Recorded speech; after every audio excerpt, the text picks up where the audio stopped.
New Hampshire, the disappearance of Rachel Garden. In 1980, 15-year-old Rachel Garden bought a pack of cigarettes at a market in Newton and was never seen again. The friend whom Rachel told her family she was going to be spending the night with denied having plans with Rachel that night. A witness claimed to have seen Rachel talking to 3 young men outside the market, but none of the men were ever charged. In fact, no one has ever been charged, and there are no suspects. Nearly 40 years later, the case appears to be hopelessly cold. New Jersey, the Phantom Sniper. In 1927, Camden was terrorized by what's been described as phantom or ghost sniper. Bus and car windows were shattered and even a policeman was struck, but no bullets or casings were ever found and no one ever saw an actual sniper. One witness reported hearing a man's laughter, but no one else saw or heard a thing. The attacks suddenly stopped in 1928. To this day, no one knows why they began or what they really were. New Mexico, what was really going on in Roswell? It all started in the summer of 1947 when a Roswell rancher found mysterious debris in his sheep pasture. The Air Force claimed the debris belonged to a crashed weather balloon, but the citizens of Roswell didn't buy it. They believed it came from a UFO. 50 years later, the military revealed that the debris came from a top-secret atomic project.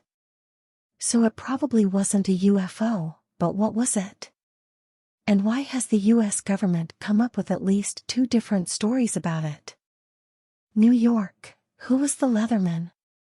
During the second half of the 1800s, a leather-clad hermit wandered around Westchester and Putnam counties, never speaking, and unlike other wanderers of that time period, not looking for work. He was, however, happy to accept a meal and returned once a year, on the same day, to the homes that were generous to him. He was known to sleep in caves. His body was discovered in 1889 in a cave on the Dell family farm in Briarcliff. To this day, no one's sure who he was or why he wandered. North Carolina, the shadow of the bear. Going bear hunting has its own unique meaning in Cashiers. During the autumn months, when the sun is shining, the shadow of a bear is visible on Whiteside Mountain just before sunset. Natives to the area suggest that you shoot this unexplained phenomenon with your camera. North Dakota, Eugene Butler's crawl space. Niagara, about 40 miles west of Grand Forks, was founded in 1882 and has never been a big town. In fact, today, it has less than 100 residents. But back in the early 1900s, there were at least 6 more people there than anyone knew about at the time. In 1915, the bodies of 6 people who'd been bludgeoned to death were discovered in the crawl space of a house that had once belonged to the reclusive Eugene Butler.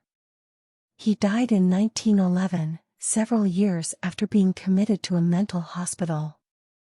Their identities remain a mystery to this day. Ohio, the Circleville Letters. In 1976, residents of Circleville began receiving harassing letters, taunting and threatening them with tidbits about their personal lives. After the murder of one resident and the attempted murder of another, police arrested Paul Freshour, but while he was in prison, the letters continued. 6 months after Freshour's release, television's Unsolved Mysteries aired a segment, only to receive its own short letter, "Forget Circleville, Ohio, if you come to Ohio, you will pay," signed the Circleville writer. The identity of the letter writer remains unknown. Oklahoma, the Jamison family. In 2014, Bobby and Sherilyn Jamison drove out to look at a property in Red Oak they were interested in purchasing. Their truck was discovered days later, along with their wallets, IDs, phones, $32,000 in cash, and their dog. Their remains, along with their young daughters, were discovered by hunters a month later. No cause of death could be determined, and no one knows what happened to them, although theories abound. including that the family faked their deaths and joined the witness protection program, and the family's supposed involvement with cults and/or witchcraft. Oregon, the mysterious shrieks of Forest Grove. The small town of Forest Grove is generally a quiet town, but in 2016, the quiet was shattered by reports of an otherworldly shrieking sound that seemed to emanate from nowhere and everywhere all at the same time. Some managed to record the screeching sound, which has been described as being like that of a train careening wildly on metal tracks, except there's no train nearby. The shrieks ceased soon after, and no one has ever been able to figure out what caused them or where they might have been coming from. Pennsylvania, boy in the box. In 1957, the body of a young boy was discovered in a cardboard box in the woods outside Philadelphia. Authorities failed to identify him, and no one came forward looking for a boy that fit his description.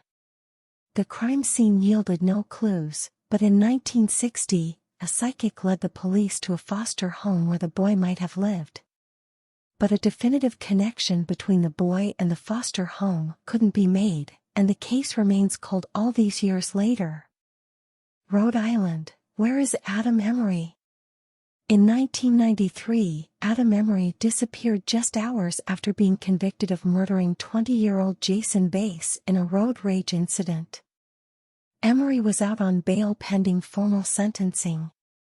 Police found his car abandoned on Newport Bridge. Less than a year later, his wife's remains were found in Narragansett Bay. Some believe Adam and his wife jumped to their deaths from that bridge, but the FBI still considers Emery one of America's most wanted criminals. South Carolina, the Lizardman. Starting in the summer of 1988, Browntown residents began seeing what's now referred to as the Lizardman, a 7-foot-tall creature with red eyes and incredible, superhuman strength. The first sighting involved a car being mauled by the creature. To this day, the mystery hasn't been solved, and there have been sightings as recently as 2015. South Dakota, the strange fate of Tom Kidder. In 1994, Tina Marcotte called a friend to say she had a flat tire but that her coworker, Tom Cooter, was going to help her out. Tina was never seen or heard from again, and when Tom was questioned by police, he disputed that he'd been in touch with Tina on that day. The next day, Tom was found dead. He had been run over by his own forklift. Was it an accident? Suicide? Homicide? And whatever happened to Tina Marcotte? Tennessee, the Craig Miles Mausoleum. In 1871, Nina Craig Miles was killed at the age of 7 when the buggy she was riding in was hit by a train. Her family had a mausoleum built for her and future deceased members of the Craig Miles family made of fine white Italian marble. Shortly after Nina was placed there, red streaks and splotches began to appear in the marble. Efforts to clean the marble failed, and each time a family member's body was placed in the mausoleum, more red stains appeared.